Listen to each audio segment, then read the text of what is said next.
አዲስ የቀበሌ መታወቂያ መሰጠት መጀመሩን መንግስት ይፋ አድርጓል። የፋይዳን መረጃዎች ያካተተ አዲስ ዲጂታል የነዋሪነት መታወቂያ ሲሆን ከኢሚግሬሽን፣ ከጤና፣ ከፍርድ ቤትና መሰል ተቋማት ጋር በቅንጅት የሚሰራ መሆኑ ታውቋል። በሌላ በኩል ደግሞ ከኪራይ ጋር በተያያዘ ከፍተኛ ክፍያ በመንግስት በኩል እየተጠየቀ መሆኑን የደረሰ መረጃ ያመለክታል። የመሬት ሊዝ ክፍያ ከእጥፍ በላይ ጨምሮ ወደ 1 ሚሊዮን ብር ከፍ ማለቱን ነው ነዋሪዎች የገለጹት።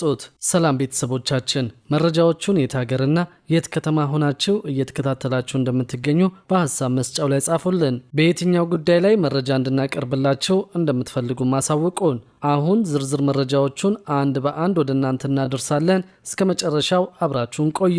አዲስ የቀበሌ መታወቂያ መሰጠት መጀመሩን መንግስት ይፋ አድርጓል። የፋይዳን መረጃዎች ያካተተ አዲስ ዲጂታል የነዋሪነት መታወቂያ ሲሆን ከኢሚግሬሽን፣ ከጤና፣ ከፍርድ ቤትና መሰል ተቋማት ጋር በቅንጅት የሚሰራ መሆኑ ታውቋል። የአዲስ አበባ ከተማ አስተዳደር የሲቪል ምዝገባና የነዋሪነት አገልግሎት ኤጀንሲ ላለፉት ዓመታት ሲያገለግል የነበረውን የወሳኝ ኩነትና የነዋሪነት አገልግሎት አሰራር በመቀየር በፋይዳ ላይ የተመዘገቡ መረጃዎችን ያካተተ በአዲስና በዘመናዊ የዲጂታል ሲስተም የተዘጋጀውን የነዋሪነት መታወቂያ ካርድ መስጠት መጀመሩን አስታወቀ። የኤጀንሲው ምክትል ዋና ዳይሬክተርና የኩነትና ነዋሪዎች አገልግሎት ዘርፍ ኃላፊ አቶ ጥጋቡ ሹመይ እንደገለጹት አዲሱ የተቀናጀ የሲቪል ምዝገባና የነዋሪነት አገልግሎት ስርዓት ፈጣን አገልግሎት ለመስጠት የሚያስችልና ከብልሹ አሰራር የጸዳ መሆኑን ተናግረዋል። አዲሱ የነዋሪነት መታወቂያ ከ2015 ዓ.ም አካባቢ ጀምሮ አገልግሎት ላይ ከነበረው የነዋሪነት መታወቂያ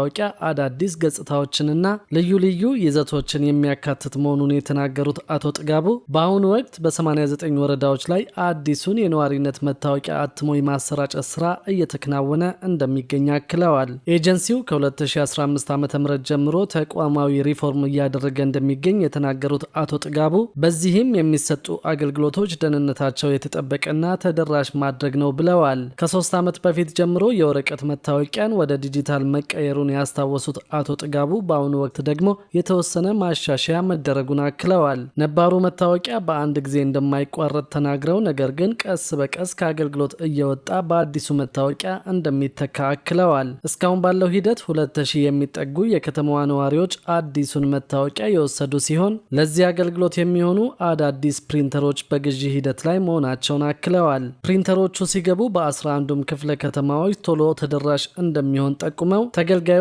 አሮጌውን መታወቂያቸውን ለመቀየር ብለው ወደ ተቋሙ መሄድ አይጠበቅባቸውም ሲሉ ተናግረዋል። ነገር ግን ለሌላ አገልግሎት በሚሄዱበት ወቅት ማስቀየር እንደሚችሉ ነው የተናገሩት። ይህ አዲስ የሆነ የነዋሪነት መታወቂያ ከነባሩ መታወቂያ የሚለይባቸው በርካታ ይዘቶች ያሉት ሲሆን የመታወቂያውን ትክክለኛነት በማንኛውም ቦታ እስካን በማድረግ ማረጋገጥ የሚቻል መሆኑንና የፋይዳ ቁጥርን ያካተተ መሆኑን ከዚህ በተጨማሪ ሙሉ በሙሉ ወደ ስራ ሲገባ የኦንላይን አገልግሎት አማራጭ ያለውና የራሱን የሞባይል መተግበሪያ በመጠቀም ትክክለኛነቱን ማረጋገጥ የሚቻል ሲሆን መታወቂያውን ከመተግበሪያው ላይ በማውረድ መጠቀም እንደሚቻልም አቶ ጥጋቡ ተናግረዋል። አንድ ሰው የአዲስ አበባ ከተማ ነዋሪ ከሆነ ተጨማሪ የፋይዳ መታወቂያ መያዝ አይጠበቅበትም ያሉት ምክትል ዋና ዳይሬክተሩ ምክንያቱም አዲሱ መታወቂያ የፋይዳ ቁጥርን ያካተተ በመሆኑ ነው ብለዋል። ሲስተሙ የአገልግሎት ማነቆ የነበሩ ችግሮችን ሙሉ በሙሉ የሚቀርፍ መሆኑን የተናገሩት አቶ ጥጋቡ አዲሱ የሲቪል ምዝገባና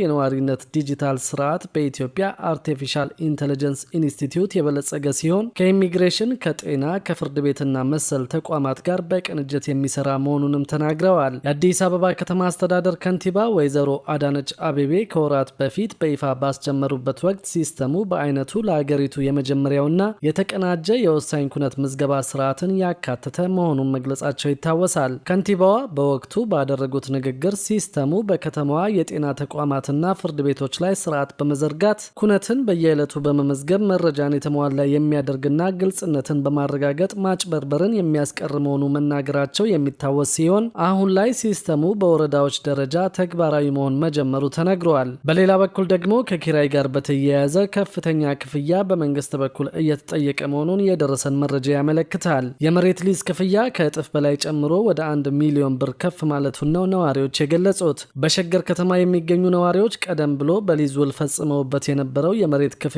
ቀርቶ የከተማ አስተዳደሩ እንደ አዲስ የሊዝ ውል እንዲገቡ እንደጠየቃቸውና ክፍያውም ከፍተኛና ከአቅማቸው በላይ መሆኑ ቅሬታ እንደፈጠረባቸው ተናግረዋል። የሸገር ከተማ አስተዳደር ግን እንደገለጸው ነዋሪዎቹ እንዲከፍሉ የተጠየቁት በኪራይ ይተዳደር የነበረን መሬት ወደ ሊዝ እንዲቀይሩ እንጂ የሊዝ ውል የነበራቸውን ባለይዞታዎች ተጨማሪ ክፍያ እንዲከፍሉ አለመጠየቃቸውን ተናግረዋል። ከዚህ ቀደም የሊዝ ውል በገቡበት የመሬት ይዞታ ተጨማሪ ክፍያ እንደተጠየቁ የገለጹት የከተማዋ ነዋሪዎች ቀድሞ በገቡት ውል ለ1000 ካሬ ሜትር ቦታ 400 ሺህ ብር ይከፍሉ የነበረ ሲሆን አሁን ላይ ግን ለተመሳሳይ ካሬ ሜትር ቦታ 4.5 ሚሊዮን ብር እንዲከፍሉ መጠየቃቸውን ተናግረዋል። በ1999 ዓ.ም ለ99 ዓመታት የሚጸና የሊዝ ውል መግባታቸውን የሚገልጹ አንድ የሲሲዲ የጋራ መኖሪያ ቤት መንደር ነዋሪ በውሉ መሰረት ለ1000 ካሬ ሜትር ቦታ 400 ሺህ ብር የሚጠጋ ገንዘብ መክፈላቸውን ቀሪውን በየዓመቱ እንዲከፍሉ መደረጉን አስታውሰው አሁንም ድረስ በውሉ መሰረት በየዓመቱ ክፍያቸውን የሚፈጽሙ ባለ ንብረቶች እንዳሉ ገልጸዋል። ነገር ግን በአሁኑ ወቅት እንደ አዲስ ክፍያ መጠየቃቸውንና ለአብነትም 1000 ካሬ ሜትር ያላቸው ባለቤቶች 4.5 ሚሊዮን ብር ማለትም በካሬ ሜትር 4500 ብር የሚታሰብና የመጀመሪያ ክፍያ 450 ሺህ ብር እንደሚከፍሉና ቀሪውም በየዓመቱ 100 ሺህ ብር በመክፈል እንዲያጠናቅቁ መጠየቃቸውን አስረድተዋል። ሲሲዲ የመኖሪያ መንደር ውስጥ ከሚኖሩ ነዋሪዎች 50 በመቶ የሚሆኑት ጡረተኞች በመሆናቸው ይህን ያህል ገንዘብ አግኝተው ሊከፍሉ አይችሉም የሚሉት ነዋሪው የዓመታዊ የጣሪያና ግድግዳ ግብር ለመክፈል የሄዱ ሰዎችም አሁን የተጠየቁትን ገንዘብ ካልከፈላችሁ ግብር መክፈል አትችሉም በሚል መመለሳቸውን ተናግረዋል። ሌላው ስማቸው እንዲጠቀስ ያልፈለጉ ነዋሪ በበኩላቸው ክፍያው መጠየቁ በነዋሪዎች በኩል ከፍተኛ ቅሬታ መፍጠሩንና በዚህም ከተማ አስተዳደሩና ነዋሪዎች ለመነጋገር ለቀጣይ ሳምንት ቀጠሮ መያዙን ጠቁመዋል። አካባቢው ላይ የሚገኙ ነዋሪዎች የተጠየቀውን ገንዘብ የመክፈል አቅም የሌላቸው መሆኑን ገልጸው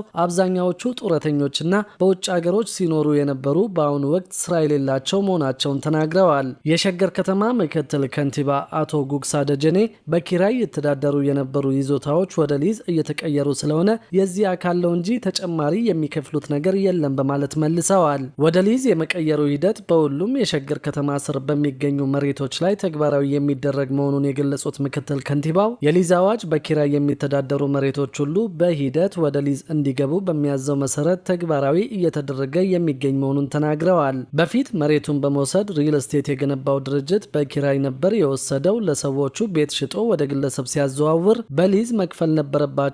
ነገር ግን ይህ አልሆነም። ስለዚህ አሁን ወደ ሊዝ እንዲገቡ ነው እየተደረገ ያለው። ይህ በሁሉም ላይ ተግባራዊ የሚደረግ ነው ብለዋል። አሁን እንዲከፍሉ የሚጠየቁት ቤቶቹን የገነባው የሪል ስቴት አልሚ ነው ወይስ ቤቶቹን የገዛው ባለይዞታ ነው በሚል ለቀረበላቸው ጥያቄ ሲመልሱም ገዢው ወይም ባለቤቱ ነው የሚከፍለው በማለት የመለሱ ሲሆን ከዚህ በፊት የሊዝ ውል ያላቸው በውላቸው መሰረት እንዲቀጥሉ እንደሚደረግ አስረድተዋል። ከሊዝ አዋጁ በፊት መሬቶች ሲሰጡ የነበረው በኪራይ መልክ እንደነበርና በማዘዋወሩ ሂደት የሚከፍሉት ገንዘብ መጠን በመሬቱ የአገልግሎት አይነትና በከተማው የቦታ ደረጃ መሰረት የተለያየ እንደሚሆን ገልጸዋል። በ2004 ዓ.ም ጸድቆ ወደ ስራ የገባው የከተማ ቦታን በሊዝ ስለመያዝ የወጣው አዋጅ በኢትዮጵያ ውስጥ ባሉ ማናቸውም ከተሞች ተፈጻሚነት እንደሚኖር ተደንግጓል። ነባር ይዞታዎች ወደ ሊዝ ስሪት ስለሚቀየሩበት ሁኔታ በደነገገው የአዋጁ አንቀጽ እንደሰፈረው ነባር ይዞታዎች ወደ ሊዝ በሚቀየሩበት ወቅት በአገር አቀፍ ደረጃ ተፈጻሚ እንዲሆን በሚጸድቀው ስታንዳርድና በከተማው ፕላን መሰረት በሚደረግ ሽንሻኖ የሚቀነስ ወይም የሚጨመር የከተማ ቦታ ይዞታ ሲኖር ከሚቀነሰው ይዞታ ላይ ለሚነሳ ንብረት አግባብ ባለው ሕግ መሰረት ካሳ እንደሚከፈል ተገልጿል። ለሚጨመረው ይዞታ የሚፈጸመው ክፍያ በሊዝ አግባብ እንደሚስተናገድና ወደ ሊዝ ስሪት የሚገቡ ይዞታዎችን በተመለከተ ተፈጻሚ የሚሆነው የሊዝ ክፍያ መጠን በአካባቢው የሊዝ መነሻ ዋጋ መሰረት እንደሚሆን በአዋጁ ላይ ተደንግጓል።